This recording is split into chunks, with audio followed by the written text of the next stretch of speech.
Collector Shri श्रोत्रिय ने पलेरा में की जनसुनवाई। रुके हुए विकास कार्यों के शीघ्र निराकरण के दिए निर्देश। टीकमगढ़ कलेक्टर विवेक श्रोत्रिय द्वारा आज पलेरा तहसील में जनसुनवाई आयोजित की गई। इस अवसर पर जनप्रतिनिधियों के साथ बड़ी संख्या में आमजन उपस्थित रहे। जनसुनवाई के दौरान विशेष रूप से उन विकास कार्यों पर चर्चा की गई जो किसी न किसी कारणवश रुके हुए हैं। जनसुनवाई के दौरान मुख्य रूप से शमशान घाट का निर्माण, ऑडिटोरियम हेतु भूमि की व्यवस्था, गीता भवन के लिए भूमि आवंटन तथा हॉकर्स जोन से संबंधित विषय प्रमुख रूप से सामने आए। इसके साथ ही प्रधानमंत्री आवास योजना (PMAY) के आवंटन से जुड़ी शिकायतें भी प्राप्त हुईं। कलेक्टर श्रोत्रिय ने जनप्रतिनिधियों और नागरिकों को आश्वस्त किया कि विकास कार्यों को प्राथमिकता के साथ आगे बढ़ाया जाएगा और लंबित मामलों का शीघ्र समाधान किया जाएगा। श्रोत्रिय ने संबंधित विभागीय अधिकारियों को त्वरित कार्यवाही करने के निर्देश दिए।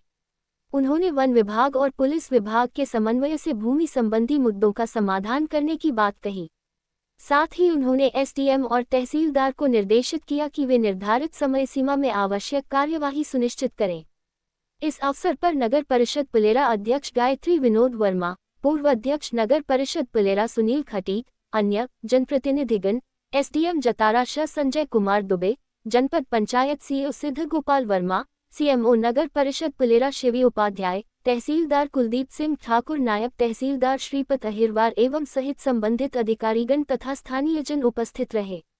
Reporter Anil Mishra. Revenue authority से कराई गई थी और एक गौशाला में औसतन 100 से अधिक हम लोग जानवर रखते हैं।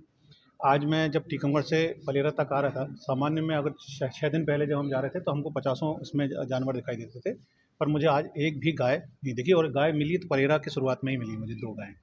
तो उसका कारण ये है कि जितनी भी गौशालाओं में आइडेंटिफिकेशन किया गया कि कहाँ पर एक्चुअल में जगह खाली है, और पिछले 2 दिनों से पशुपालन विभाग के अधिकारी, संबंधित पंचायतों के जो सरपंच हैं उन सबसे बोला गया, तो काफ़ी उन्होंने फिर हाँक लगा के उन गायों को जो शहर सड़कों पे घूम रही थी उनको गौशालाओं में भेजा है। हमने इसके बाद आइडेंटिफाई किया है कि अभी करीब 6 गौशालाएँ ऐसी और हैं जिनमें हम पंजीकरण करवाकर वहाँ पर भी गायों को व्यवस्थित कर सकते हैं। 3 प्रकरण जो हैं वो शासन स्तर पर हैं। तो ओवरऑल कोशिश ये है कि कम से कम 1000 गायों की और व्यवस्था हो, और जो पुरानी हमारी व्यवस्था है उसमें सभी जगह गायों पे उनके लिए जैसा शासन ने प्रावधान किया हुआ है, चाहे वो समितियां हों, चाहे वो पंचायतें हों, चाहे वो NGO हों, वो जो भी गायों की देखभाल कर रहे हैं बहुत अच्छी तरह से कर सर, वो जो गरीब की जो कुटिया आ रही सर, पट्टे मांग रहे हैं, इसके बारे में सर? बिल्कुल शासन के इसके बारे में जो निर्देश हैं वो सारे के सारे निर्देश आज सभी जनप्रतिनिधियों को और जनता को बताया गया है कि जो आबादी की ज़मीन होती है उसमें शासन की योजना के अनुसार वो लोग आवेदन कर सकते हैं। तो उसका परीक्षण कर उनको पट्टे देने के लिए जो पात्रता अगर जिसकी है उसको दिया जाएगा। PMAY में, प्रधानमंत्री आवास योजना में, अगर किसी कोई ऐसा पात्र है जो किसी वजह से छूट भी गया है या किसी का कोई गलत निरस्त हो गया है, उनके लिए भी बोला गया कि कोई भी पात्र व्यक्ति इसमें नहीं छूटेगा।